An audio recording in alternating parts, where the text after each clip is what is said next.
Good morning student. आज हम Bihar board 10वीं के काव्य खंड 3 का अध्ययन करेंगे जो घनानंद से संकलित है।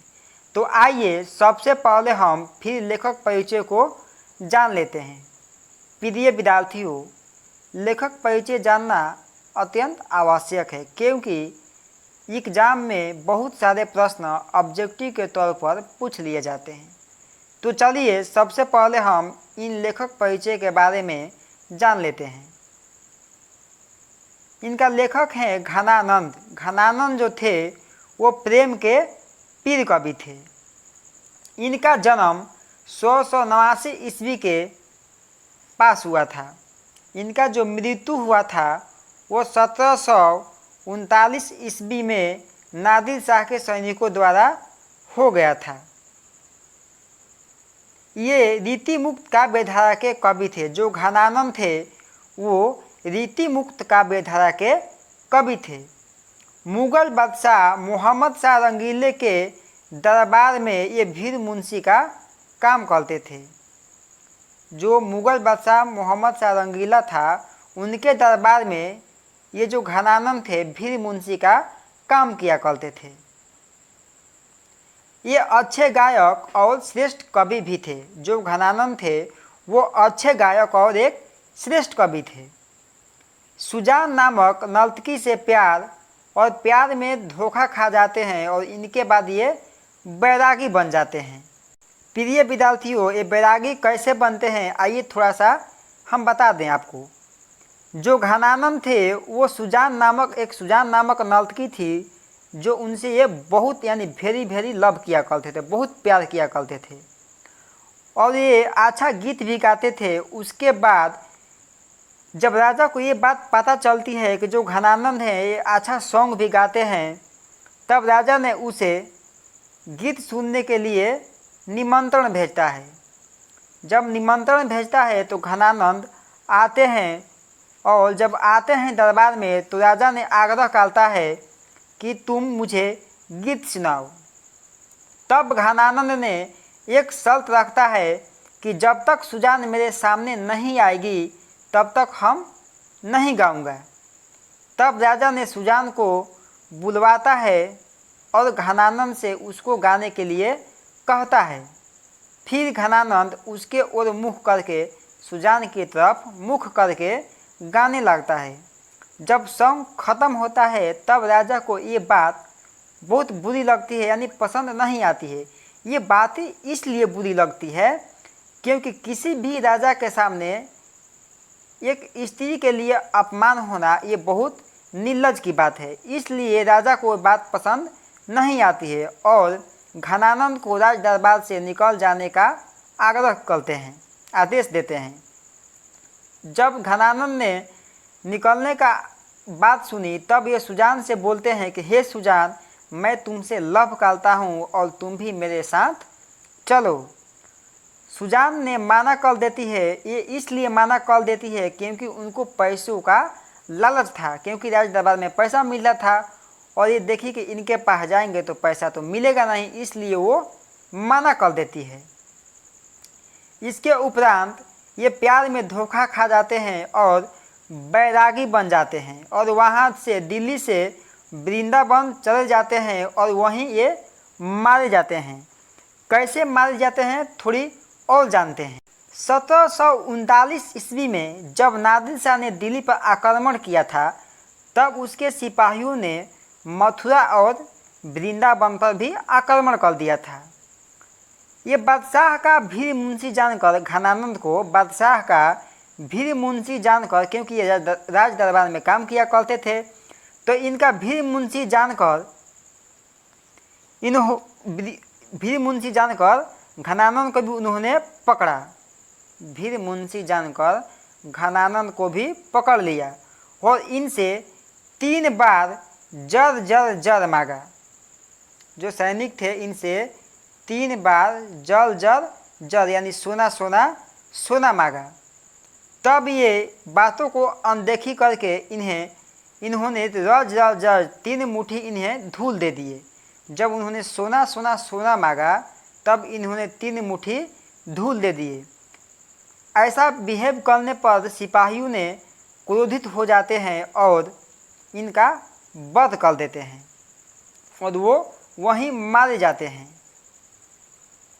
इसके बाद ये जो घनानंद थे, इनकी जो कविता है स्वैया छंद और ब्रज भाषा में है। जो घनानंद हैं इनके द्वारा जो स्वैया लिखा गया है ये ब्रज भाषा में है। इनके प्रमुख ग्रंथ सुजान सागर, विरह लीला, रसकेली बलि इत्यादि है। प्रस्तुत कविता घन आनंद से संकलित है। जो ये प्रस्तुत कविता है किससे संकलित है? तो घन आनंद से संकलित है। और इनके द्वारा कौन कौन से ग्रंथ लिखे गए थे? तो सुजान सागर, विरह लीला और रसकेली बलि। चलिए अब हम इनके द्वारा लिखे गए स्वैया को पढ़ते हैं और एक एक करके उनके अर्थ को जानते हैं। अति सुधो स्नेह को मार्ग है। सुधो का मतलब होता है अमृत, स्नेह का मतलब होता है प्यार, मार्ग का मतलब होता है रास्ता। जो प्यार का रास्ता होता है वो अत्यंत सरल होता है। एक एक पढ़ते हैं अब। अति सुधो स्नेह को मार्ग है, जहाँ नेकू सयानप बाँक नहीं। घनानंद कहते हैं कि जो प्रेम का मार्ग है वो अत्यंत सीधा और सरल होता है। जहाँ नेकू सयानप बाँक नहीं, यहाँ थोड़ा सा भी टेढ़ापन या धूर्तता नहीं चलता है। जिसमें थोड़ा सा भी टेढ़ापन और धूर्तता नहीं चलता है।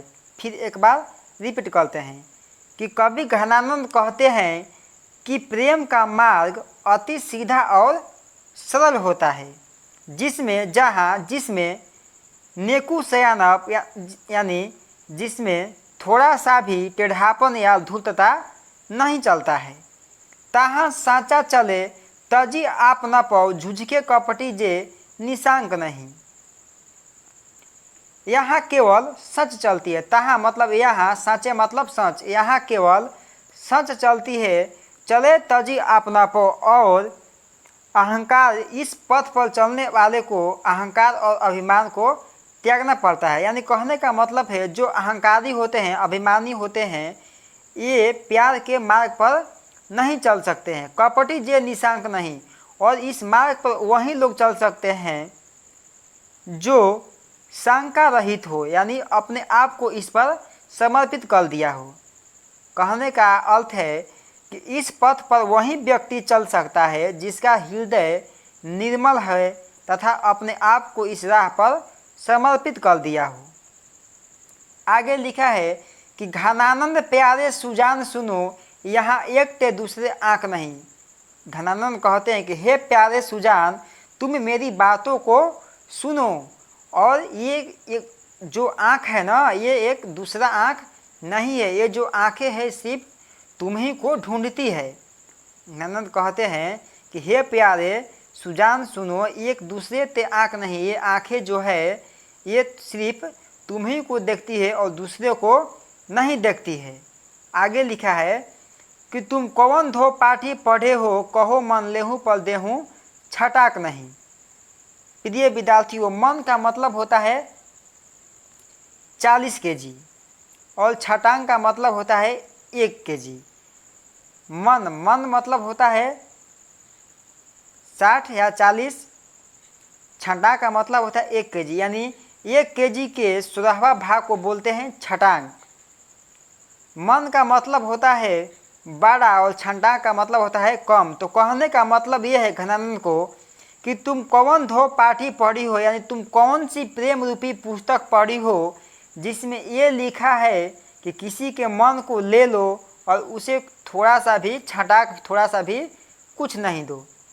यानी उसके मन को ले लो, यानी बड़े उसके हृदय को ले लो, दिल को ले लो, और ये नहीं लिखा है उसमें कि उसमें से तुम कुछ दो भी।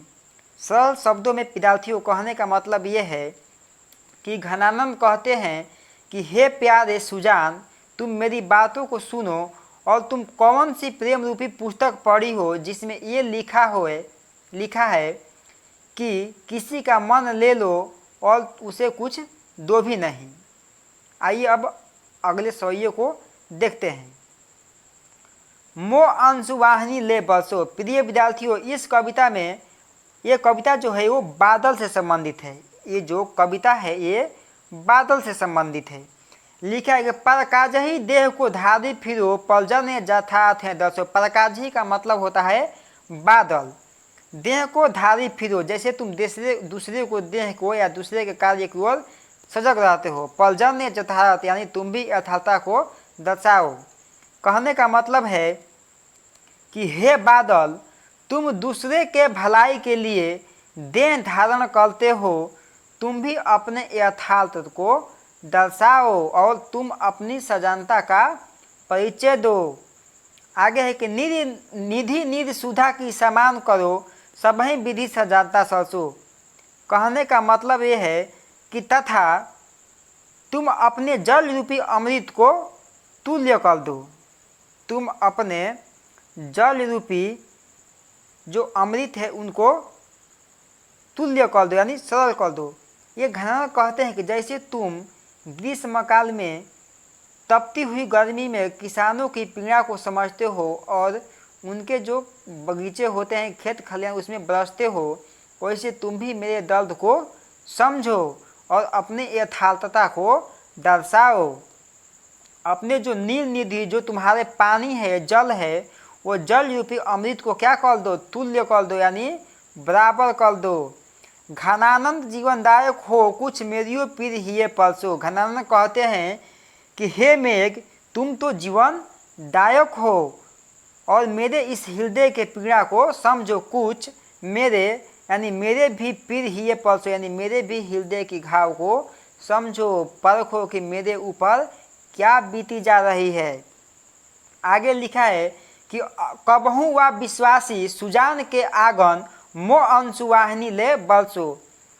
तथा मेरे आंसुओं को उस विश्वासी सुजान के आंगन में बरसाओ, जबकि वो भी मेरे पीड़ा को समझ सके, यानी ताकि वो भी मेरे पीड़ा को या दर्द को, दुख को क्या करे, वो समझ सके कि घनानंद जो एक व्यक्ति है वो मेरे से कितना लव करते हैं। वहीं वो बादल से कहते हैं कि कबहू आप विश्वासी सुजान के आंगन में मोह अंशुवाहिनी ले बसो। अपने आंसुओं को वो कहाँ भेजना चाहते हैं? सुजान के आंगन में। किसके सहायता से? तो बादल के यानी पर्जन्य के सहायता से।